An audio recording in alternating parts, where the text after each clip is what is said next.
இன்று மே 20. தென்னிந்திய திரைப்படத்துறையின் புகழ்பெற்ற ஒளிப்பதிவாளர் இயக்குனர் பாலு மகேந்திரா பிறந்த நாள் இன்று. 1939 மே 20ஆம் தேதி இலங்கையில் மட்டக்களப்பு அருகே அமிர்தகழி என்ற சிற்றூரில் பிறந்தவர் பாலநாதன் மகேந்திரன் என்ற பாலு மகேந்திரா. லண்டனில் தன்னுடைய இளநிலை கல்வி படிப்பினை முடித்தார். பூனா திரைப்படக் கல்லூரியில் ஒளிப்பதிவு கலை பயின்ற பாலு மகேந்திரா 1969 தங்கப்பதக்கம் பெற்றார். அதன் பின்னர் திரைப்படத்துறையில் தீவிரமாக ஈடுபடலானார்.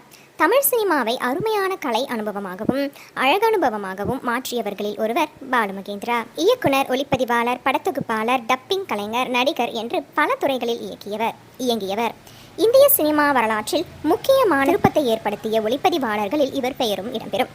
1970களில் மத்தியில் இந்தியாவெங்கும் உருவான புதிய அலை சினிமா இயக்கத்தின் முகங்களில் ஒருவர் பாலு மகேந்திரா. தமிழ், மலையாளம், கன்னட திரைப்பட உலகில் பின்னர் சாதனை படைத்த முக்கியமான இயக்குநர்களின் முதல் படத்துக்கு ஒளிப்பதிவாளராக பாலு மகேந்திரா பணிபுரிந்துள்ளார்.